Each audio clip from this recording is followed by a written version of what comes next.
Because the stars aren't just orbiting around the center. The entire galaxy is twisting, warping, wobbling. One of the arms we're riding on, the Orion spur, gently rises and dips above the galactic plane like a surfer riding a wave. But even the Milky Way isn't standing still. Our entire galaxy is in motion, drifting, pulled by unseen forces.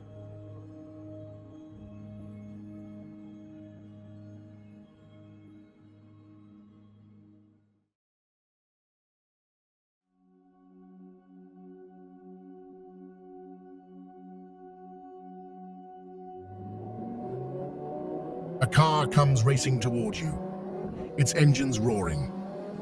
And just as it passes, it changes pitch. Higher as it comes in, lower as it drives away. That's the Doppler effect. It happens when something that makes waves, like sound, moves toward or away from you. When it's coming closer, the waves bunch up. When it's moving away, they stretch out. Light does the same thing. If a star or galaxy is moving toward us, its light waves get squeezed, shifted slightly toward the blue side of the spectrum. We call that blue shift. If it's moving away, the light gets stretched. It shifts toward red. That's redshift.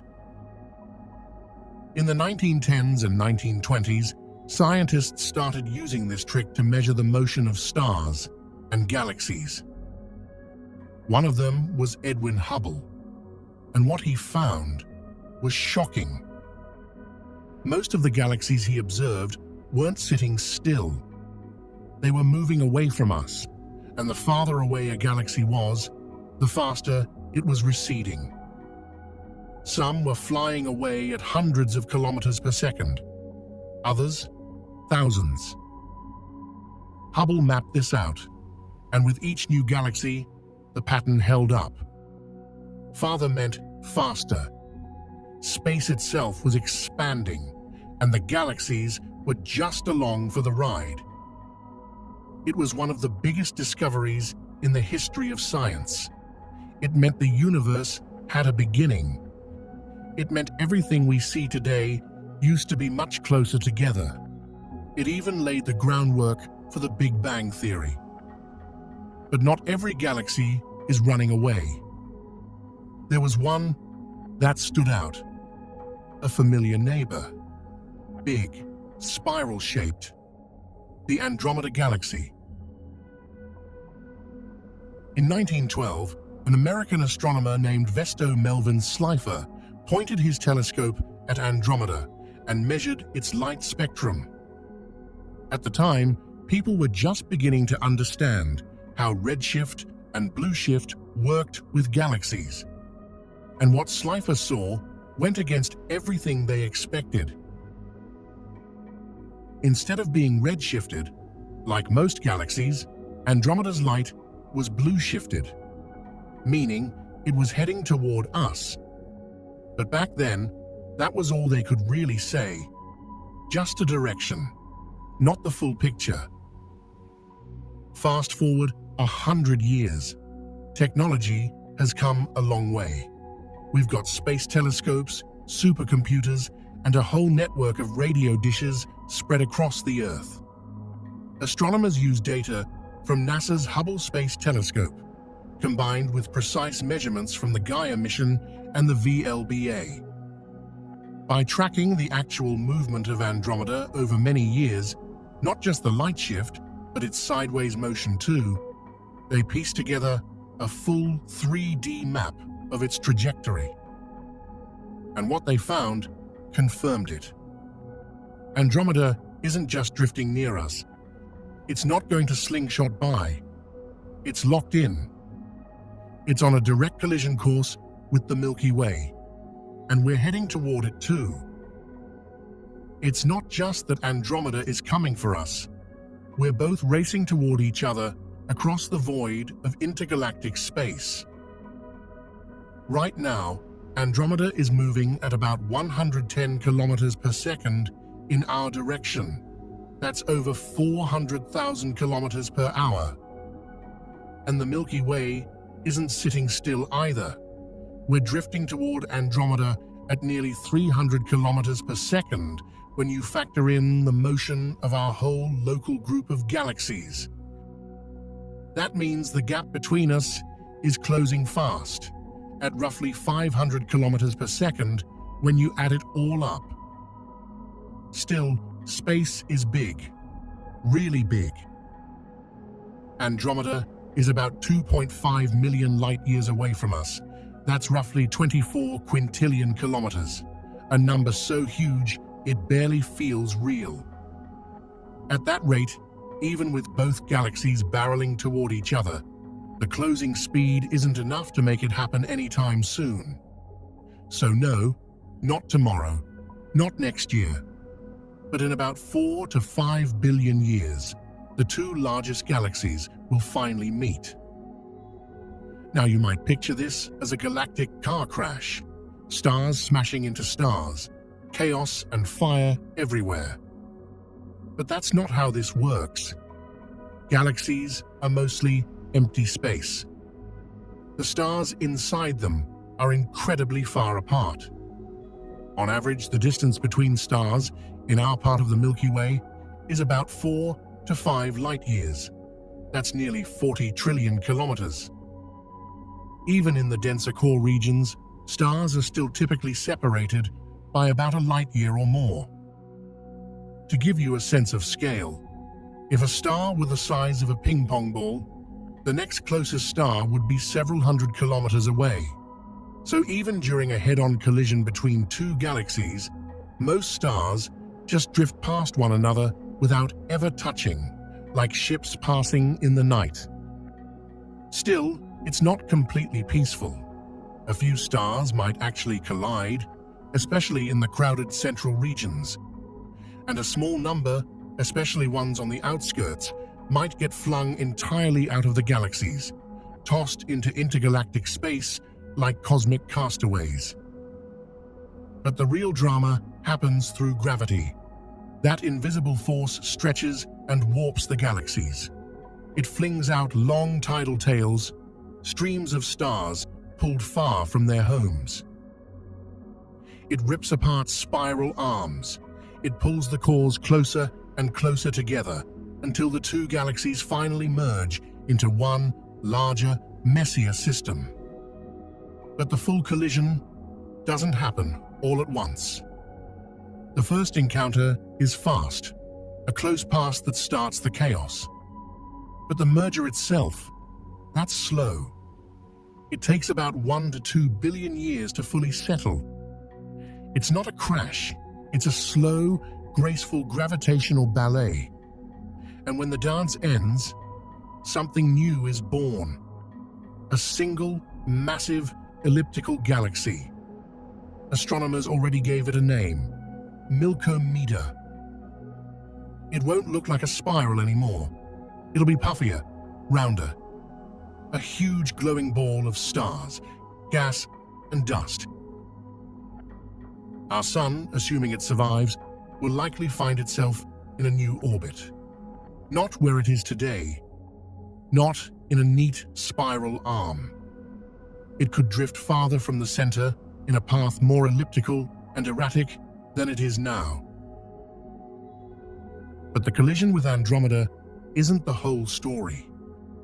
It's not the only trajectory our galaxy is on, because the Milky Way, along with Andromeda and hundreds of other galaxies near us, we're all being pulled, not just toward each other, but towards something larger, something stranger. But to understand where we're headed, we have to zoom way out. First, past our solar system, then past the Milky Way, then even past the group of galaxies we belong to. Because galaxies don't float in isolation. They gather, they cluster, they follow gravity like water flows downhill. Let's start small. Our Milky Way is part of a galactic group, a collection of around 80 or so galaxies called the local group. It spans about 10 million light-years across. The Milky Way and Andromeda are the two biggest galaxies in this group, each surrounded by a handful of smaller satellite galaxies, like the Magellanic Clouds or M32 and M110 orbiting Andromeda. But this group is only a tiny pocket of the next step up, a galaxy cluster. Clusters are gravitationally bound collections of multiple galaxy groups. The local group is just one small member of the Virgo cluster, a much bigger collection of over 1,000 galaxies. The Virgo cluster sits roughly 65 million light-years away from us and pulls on us with its gravity. And we're not just floating alongside it. Our entire local group is moving toward the center of the Virgo cluster at a speed of about 600 kilometers per second. So we've got groups inside clusters. But even clusters aren't the end of the story. Clusters of clusters form superclusters, the largest known structures in the observable universe. These can span hundreds of millions of light-years and contain tens of thousands of galaxies. And ours is called the Laniakea supercluster. That word means immense heaven in Hawaiian, and it fits. Laniakea is colossal, over 500 million light-years across, home to around 100,000 galaxies. It includes the Virgo cluster, the Hydra Centaurus supercluster, the Pavo Indus supercluster, and the Southern supercluster, all interconnected in a web of cosmic flows. So, how do we even know all this? How do scientists figure out where galaxies are going, how fast they're moving, and what they might be heading toward? It all comes down to motion. Over the past few decades, astronomers didn't just look at where galaxies are. They mapped how galaxies move. And to do that, they needed more than just redshifts and blue shifts. They needed peculiar velocity, the actual motion of galaxies relative to the general expansion of the universe. Now, this isn't easy. You can't just take a snapshot and know how fast a galaxy is going sideways through space. You have to combine a lot of techniques. One of the most important is the Tully-Fisher relation. That's where astronomers compare a spiral galaxy's brightness with how fast it rotates. If you know how bright a galaxy should be and compare it to how bright it actually looks, you can estimate its distance. And once you know both the galaxy's redshift and its distance, you can figure out if it's moving faster or slower than the general Hubble expansion. That difference? That's its peculiar velocity. Motion caused by local gravitational influences, not just cosmic expansion. That's where the real insights come from. Enter the Cosmic Flows surveys. Cosmic Flows 2, and later the much more detailed Cosmic Flows 3, were massive efforts to gather motion and distance data for thousands of galaxies. Using things like Tully-Fisher, surface brightness fluctuations, and even supernova data, scientists built a 3D velocity map of our cosmic neighborhood, not just where galaxies are in space, but how they're moving. And what they found was shocking. Galaxies weren't just expanding outward like dots on a balloon. They were also flowing in a specific direction, towards something we couldn't see directly, something big. And the pattern wasn't chaotic, it was coherent, structured. A motion that pointed toward a mysterious zone of space, somewhere past the constellations of Centaurus and Norma, blocked from our view by the Milky Way's thick dust lanes. That's when the real mystery started. What are we being pulled toward, and why? Astronomers had noticed this strange flow back in the 1970s. Galaxies, including ours, weren't just drifting with the expanding universe. They were moving sideways, with purpose, at hundreds of kilometers per second, all heading in the same direction.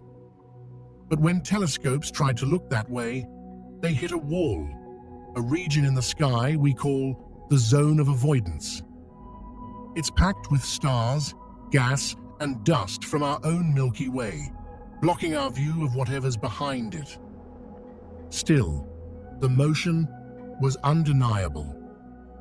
Scientists called the source of this pull the Great Attractor, not because they could see it, but because they could feel its gravitational grip. Entire clusters of galaxies were leaning toward it, and we were caught in that same current. Bit by bit, using X-ray telescopes and infrared surveys, astronomers began to piece together the picture.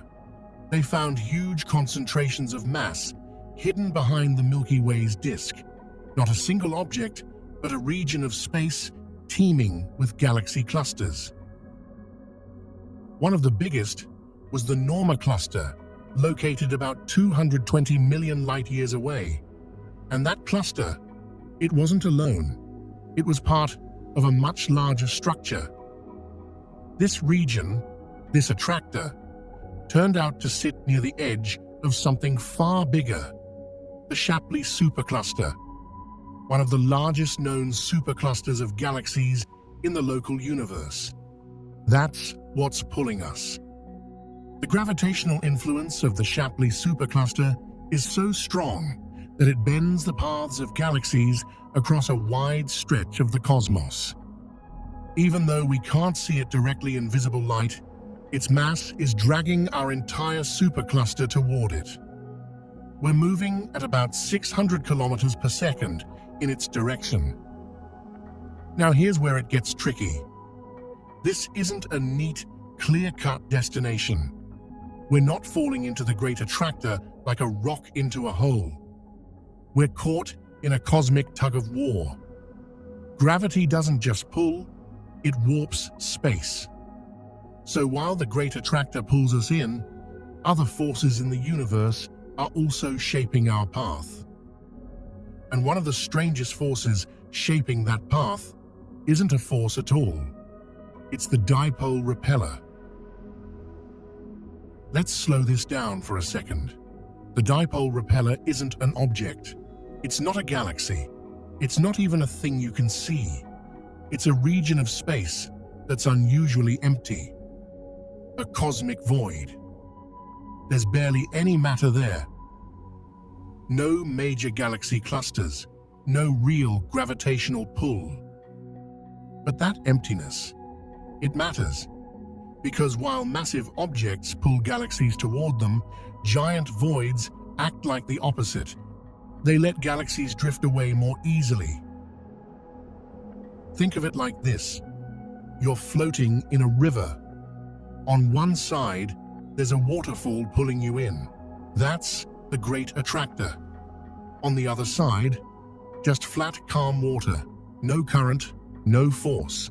That's the dipole repeller. You're not being pushed by it, you're just not being held back. So the waterfall wins. This is what our galaxy is caught in, a kind of gravitational current.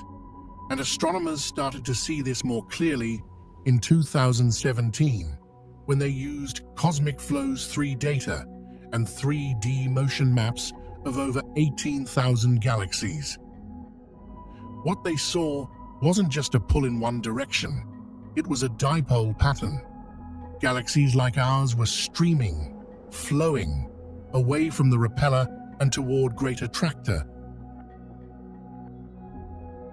But even this isn't the end of the cosmic motion. When you zoom out far enough, past the clusters, the superclusters, past the filaments and voids, a new pattern begins to appear. a deeper flow, one that stretches across the entire observable universe. All the great threads of the cosmic web, they're not standing still. They're drifting somewhere.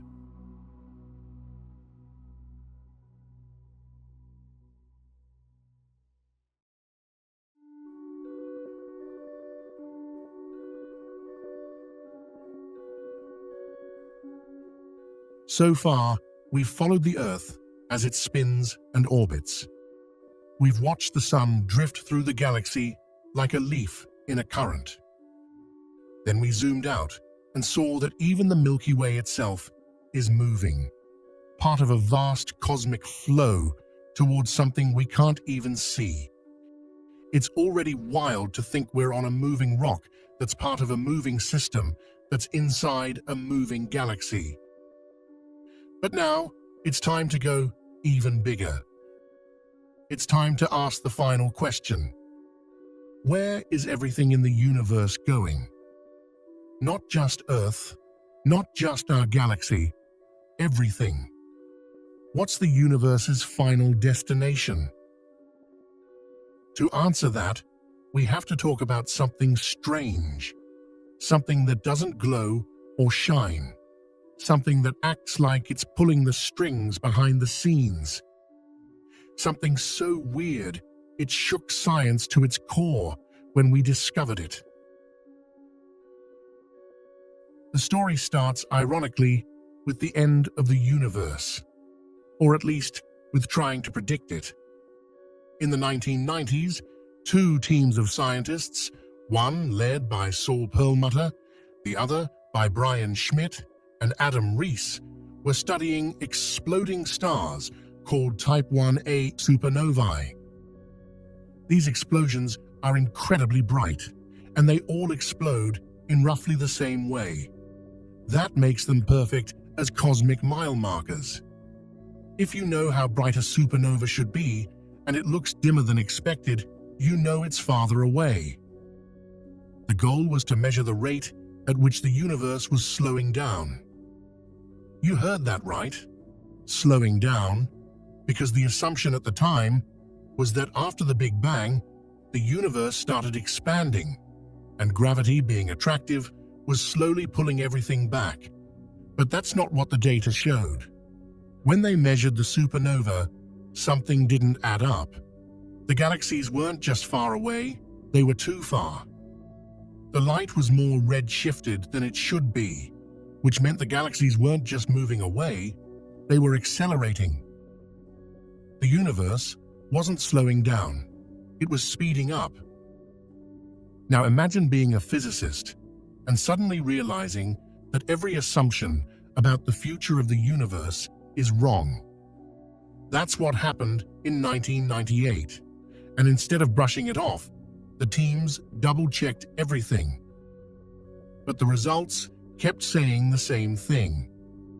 Something invisible, something powerful, is pushing the universe apart faster and faster. They called it dark energy. We don't know what dark energy is made of. We don't even know if it's a thing at all, but we do know it's real, and it dominates the universe. About 70% of everything out there, of all the energy and matter that exists, is dark energy. To understand how weird that is, think about this. Everything you've ever seen, touched, tasted, or heard in your entire life, all the stars, all the planets, every atom makes up less than 5% of the universe. Another 25% is dark matter, which holds galaxies together with its gravity. And then the rest, the biggest slice of the cosmic pie, is this silent force pushing the universe apart. So what could it be? Here's where it gets tricky.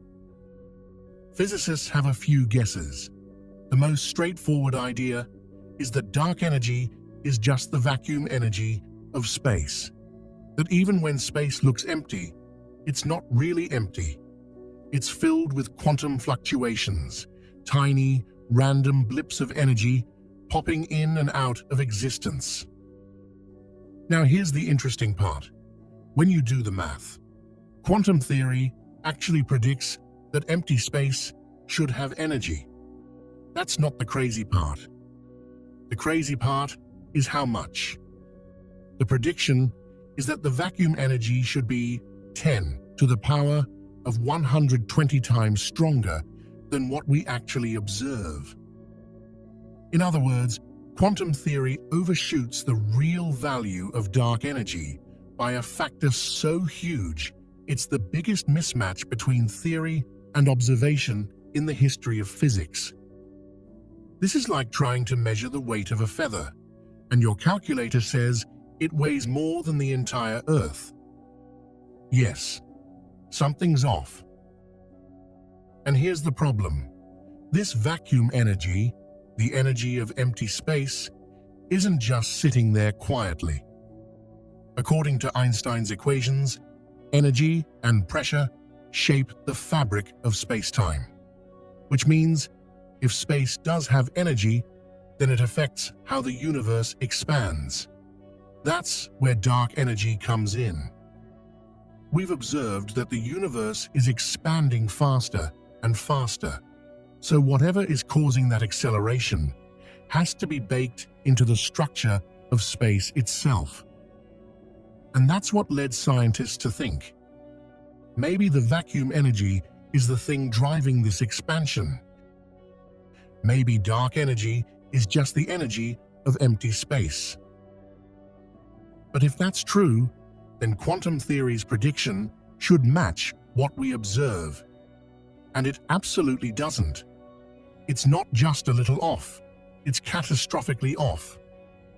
So either something's wrong with our theory, or we're missing a huge piece of the puzzle. Now let's try to picture this. Imagine space as a giant loaf of raisin bread. Galaxies are like raisins baked into the dough. As the bread bakes, it expands, and the raisins move away from each other. That's the universe expanding. But now imagine that halfway through baking, something turns up the heat, way up. The dough doesn't just rise, it starts inflating faster and faster. That extra push, that's dark energy. And the bigger the bread gets, the faster it expands, because dark energy isn't just sprinkled into space, it is space. The more space there is, the more dark energy there is. It's not diluted. It doesn't run out. That's what makes it so scary. So now, we're standing here, looking at a universe that's expanding faster and faster, and the engine behind that runaway growth? Dark energy. This invisible, untouchable force that doesn't clump, doesn't slow down, and somehow gets stronger the more space there is. That's already weird. But now comes the truly unsettling part. Where does this take us? Let's say dark energy keeps doing what it's doing, keeps pushing, keeps stretching space. What happens in the long run?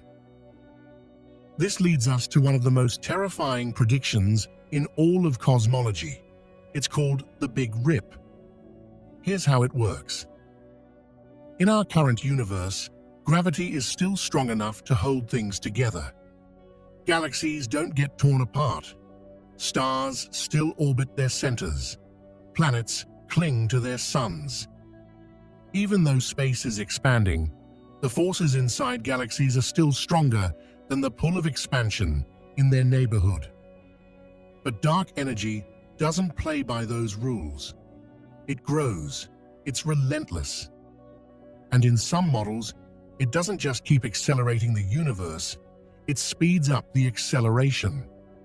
Like, imagine you're in a car going faster and faster down a hill, and then the hill steepens.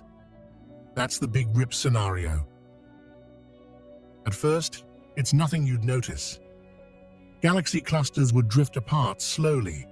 The space between the Milky Way and Andromeda would grow too fast for them to ever collide. But it wouldn't stop there. Eventually, the galaxies themselves would begin to stretch. Not just pulled apart, but ripped apart from the inside. Gravity would weaken. The bonds holding stars in place would falter.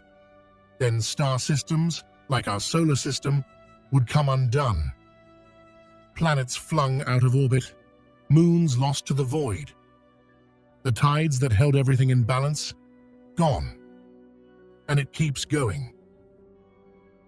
As the acceleration intensifies, even the Earth itself wouldn't be safe.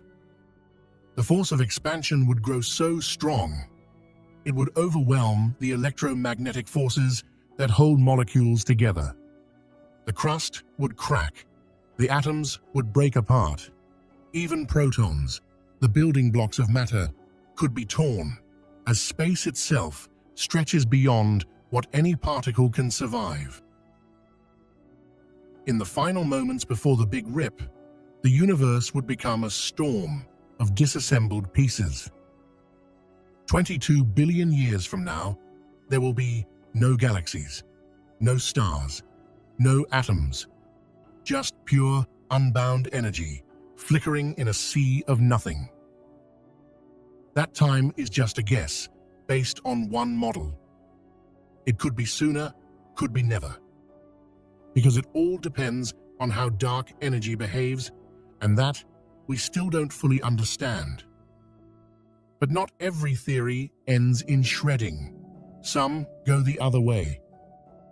There's another idea, and it starts with a question. What if the expansion of the universe doesn't go on forever? What if, at some point, gravity fights back? You see, early in the universe, everything was hot and dense. Space was expanding, but gravity was pulling back, trying to slow everything down. That tug of war has been going on since the beginning, and for a long time, scientists thought gravity might eventually win. This is the theory of the Big Crunch. In this version of the story, expansion is temporary. One day, dark energy might weaken, or maybe it was never permanent to begin with. And if that happens, gravity could take control again. Slowly at first, it would start to pull everything back together. The galaxies that once drifted apart would begin to close in. Structures would reverse. The great cosmic web would contract. Over billions of years, the universe would shrink. Temperatures would rise as everything gets squeezed into a tighter and tighter volume. The night sky would grow brighter, not from new light being born, but from old stars smashing together in a shrinking cosmos. The fabric of space-time would bend inward like a closing fist. In the final seconds, the entire universe would become a single, hot, dense point. And then, maybe it ends. Or maybe it starts again. There's a poetic symmetry to the Big Crunch, the idea that the universe ends where it began. That the Big Bang was just one act in a cosmic cycle of expansion and collapse. Bang, then crunch. Forever and ever. But there's a problem with this picture. The math doesn't quite line up. Everything we've observed so far, galactic redshifts, the cosmic microwave background, tells us the universe isn't slowing down. It's speeding up. That means gravity isn't winning, at least not yet. So unless dark energy changes dramatically in the future, the Big Crunch doesn't seem likely. But here's the thing. We don't fully understand what dark energy actually is. Right now, it's a placeholder term for something we can measure, but not explain. We know it's causing the universe to expand faster and faster, but we don't know why. If someone ever figures out the true nature of dark energy, It won't just be a breakthrough, it'll be Nobel Prize material. But until then, we're left with what we can see. Still, there's one more possibility, one more future. It's not as dramatic as a rip or a crunch. It doesn't explode or collapse. It just keeps going. And that might be the most haunting ending of all. This is the Big Freeze. A universe that doesn't die in violence, but in silence. Here's how it happens. We've already talked about dark energy, how it drives the universe to expand faster and faster. We've also talked about how, unless it changes drastically, that expansion is here to stay. Now imagine the universe continuing this path. Galaxies drifting farther and farther apart, never slowing down. The stars inside them aging, burning through their fuel, one by one.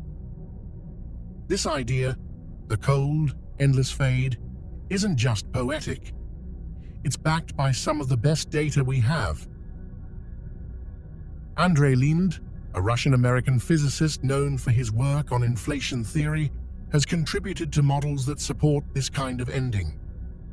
According to current cosmological parameters, measured by tools like the Planck satellite and large-scale surveys like the Sloan Digital Sky Survey, the rate of expansion is consistent with a cosmological constant. That means dark energy likely stays the same over time. Not increasing, not decreasing, just humming along, gently stretching space. If that holds true, then the Big Freeze isn't just a possibility, it's the most likely fate of our universe. Now let's zoom out and follow this future step by step. We're in the present day. Galaxies are still relatively close together. Stars are being born in places like the Orion Nebula. Planets are orbiting, life is breathing, black holes are eating, and the cosmic web is still glowing with energy. But time passes, a lot of time. Give it 100 billion years. By then, the observable universe, what we can see, will shrink dramatically. Not because the universe itself is getting smaller, but because the space between us and distant galaxies is expanding faster than light can cross it. Those galaxies will slip beyond our cosmic horizon. We won't be able to see them anymore. They'll still exist, but forever out of reach, like ships sailing over the edge of an ocean that never ends. After enough time, even the nearest galaxies will vanish from view. Eventually, the Milky Way and Andromeda, by then long since merged into one giant elliptical galaxy, will become a lonely island floating in a dark, silent sea. Star formation won't last forever. Stars need gas, mainly hydrogen, to be born. But that gas doesn't last. As stars go supernova or shed their layers, they recycle material back into the galaxy. But over time, that recycling slows down. The fuel runs out. Estimates say that in about 1 trillion years, star formation across the universe will stop completely. The stars that are left, they'll burn through their fuel slowly. Red dwarfs, tiny, cool, dim stars, can last for trillions of years. They'll be the last beacons of light in an otherwise dark sky. But even they will eventually burn out. After that, only the remnants will remain. White dwarfs, neutron stars, black holes. Then we enter what's called the degenerate era. This is the time when there are no new stars, no new light. The universe is made of cold, collapsed objects, brown dwarfs, and black holes, still hungry, still devouring. And time just keeps going. Over the next 10 to the power of 40 years, that's a 1 followed by 40 zeros, these stellar remnants will decay. White dwarfs will cool until they become black dwarfs. Neutron stars might remain stable for a long while, but black holes, they have their own clock. According to Stephen Hawking, black holes aren't permanent.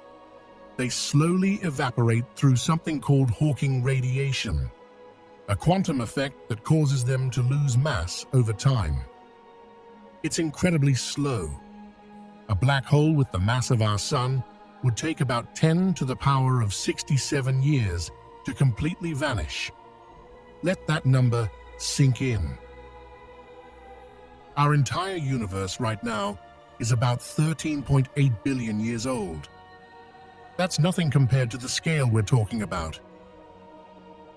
In the Big Freeze, time stretches far beyond what we can truly imagine. Eventually, every black hole evaporates. One by one, they disappear in tiny flashes of radiation. No more stars, no more planets, no more light.